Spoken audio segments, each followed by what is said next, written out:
Em continuação ao curso de Direito das Coisas, Direitos Reais, a aula de hoje se refere ao direito do promitente comprador do imóvel. Vamos analisar as disposições contidas no Código Civil que tratam deste assunto, ok? Vamos lá.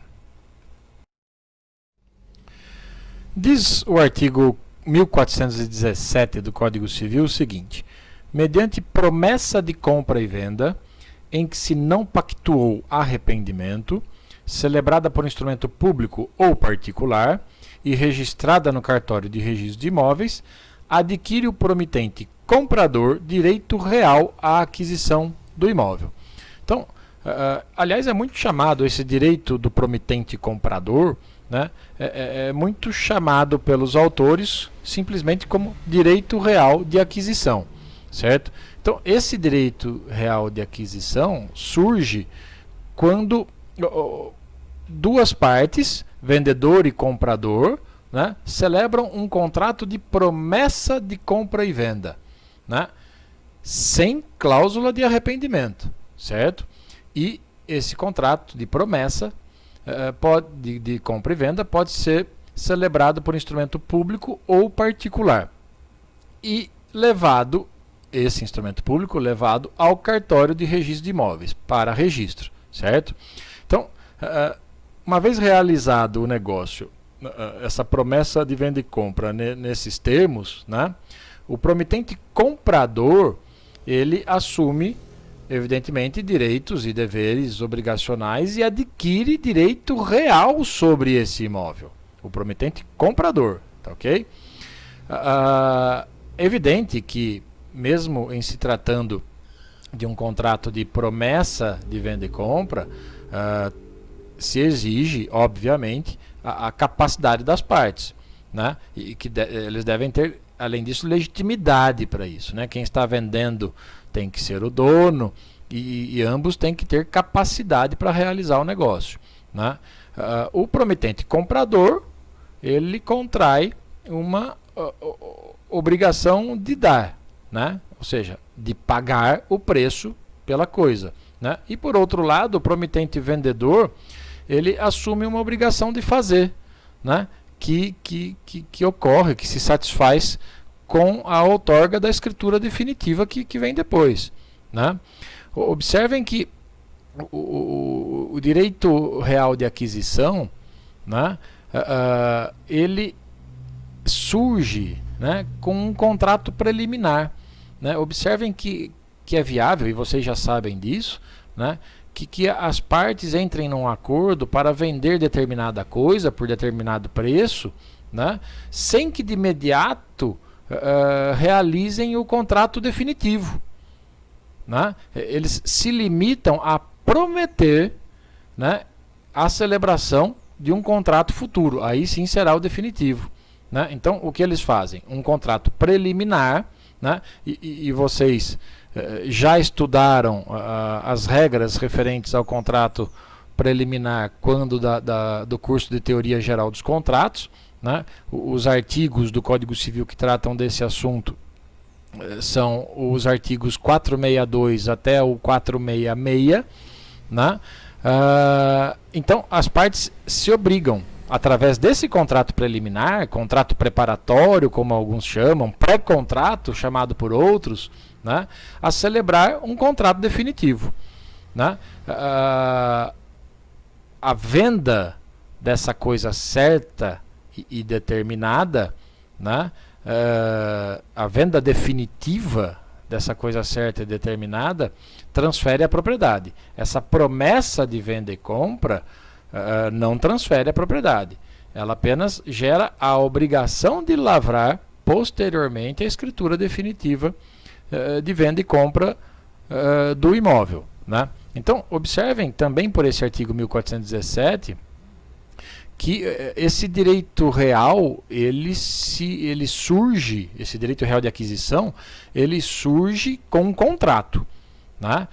Tem que ser escrito, certo? Pode ser por instrumento público ou particular, tá? Mas ele tem que ser escrito, independentemente do valor do bem, né? Sem esse contrato escrito, né, não surge esse direito do promitente comprador do imóvel, né? O requisito cobra, o artigo cobra um contrato escrito, né? Além disso, observem outro requisito, né? Menciona o 1417 em que se não pactuou o arrependimento, né? Então, diante do silêncio do contrato, ou seja, se o contrato nada disser a respeito disso, a presunção é a irretratabilidade, né? Ou seja, o contrato é irretratável, não é possível o arrependimento, né? Se o contrato nada mencionar a respeito, será ele irretratável, né? Não permitindo o arrependimento, né? Então, se não se faz necessária, então, uma cláusula expressa proibindo a retratação, proibindo o arrependimento, né? Basta que esse arrependimento não seja pactuado, como diz o artigo 1417. Outra observação importante, esse direito real de aquisição, que estamos analisando agora, ele incide apenas sobre bens imóveis, certo? Uma promessa de venda de coisa móvel não gera para o promitente comprador um direito real, né? Mais uma observação, para que essa obrigação assumida nesse contrato preliminar, né, essa obrigação assumida pelas partes possa se tornar um direito real, né, e com isso ser oponível erga omnes, né, em relação a terceiros, é indispensável o registro desse contrato, né, no cartório de registro de imóveis, né. Sem esse registro, o que haverá são apenas direitos pessoais entre os promitentes, né, entre promitente comprador e promitente vendedor, né. Não tem um prazo para que esse contrato seja levado ao registro, mas é fato que enquanto esse registro não se efetivar, apenas existirá entre as partes um direito obrigacional, né? O direito real, em outras palavras, o direito real de aquisição, ele nasce apenas com o registro, ok? Em suma, esse contrato preliminar de promessa de venda e compra de um bem imóvel pode ser realizado por instrumento público ou particular, como já dissemos, irá constituir um direito real de aquisição desse imóvel se esse contrato não tiver cláusula de arrependimento e se for registrado no cartório de registro de imóveis, certo? Se o contrato possuir uma cláusula que possibilita as partes que se arrependam, né, então não haverá direito real. Uma vez registrado esse contrato, surge para o promitente comprador o direito real de aquisição desse bem imóvel e alcança, inclusive, preenchidos esses requisitos, né, sem cláusula de arrependimento e devidamente registrado, né, alcança, inclusive, pessoas estranhas ao negócio jurídico realizado entre as partes, né, a ponto de, se o promitente vendedor, uma vez celebrado a promessa de venda e compra com determinada pessoa, e ele resolve vender para um terceiro este bem, né, mesmo depois da promessa de venda e compra, né, esse objeto, esse imóvel, né, desse contrato já registrado, o promitente comprador, né, que tem o direito real de aquisição, né, ele pode exercer o seu direito de sequela e ir buscar o imóvel nas mãos de quem ele tiver, né? É claro que essa atitude dele só será válida, só será permitida também se o promitente comprador tiver cumprido a sua obrigação no contrato, que obviamente constitui no pagamento do preço estipulado pelo imóvel, né? Pagamento de todas as prestações, tá certo? O artigo seguinte, 1418, estabelece que o promitente comprador titular de direito real pode exigir do promitente vendedor ou de terceiros, a quem os direitos deste forem cedidos, a outorga da escritura definitiva de compra e venda, conforme o disposto no instrumento preliminar. E, se houver recusa, requerer ao juiz a adjudicação do imóvel. O que esse artigo está reforçando, digamos assim, são os principais efeitos que decorrem do registro daquele contrato preliminar, né? Do registro no cartório de registro de imóveis, né?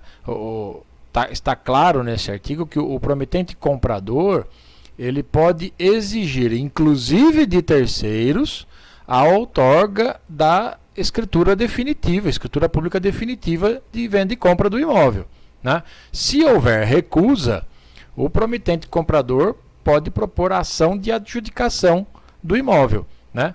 Também chamada de ação de adjudicação compulsória, né? Então, observem que o registro,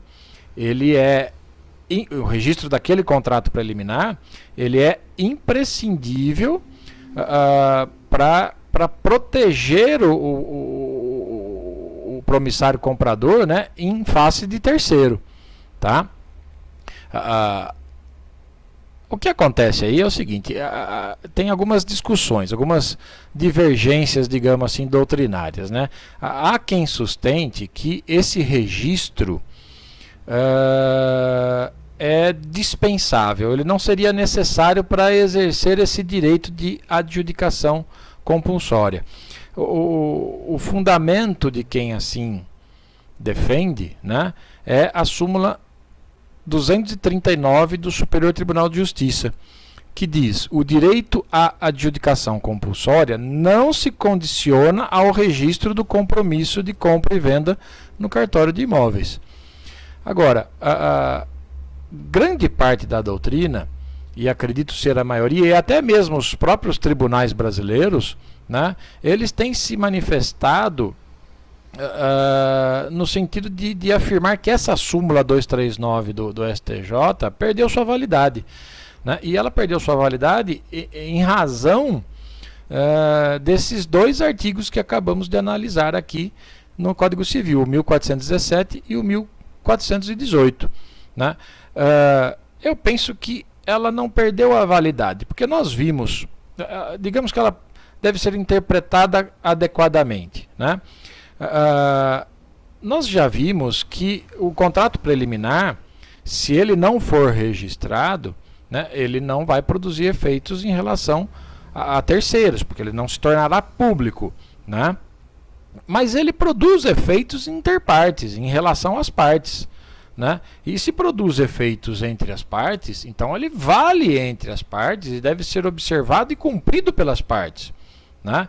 Então, se o comprador cumpriu a sua parte no contrato preliminar pagando o preço e o vendedor se recusa a lavrar a escritura definitiva de venda e compra do imóvel, o comprador tem ação de adjudicação compulsória contra o vendedor, certo? Ele não terá, se o contrato não foi registrado, essa ação contra terceiros, mas contra o vendedor ele tem, né?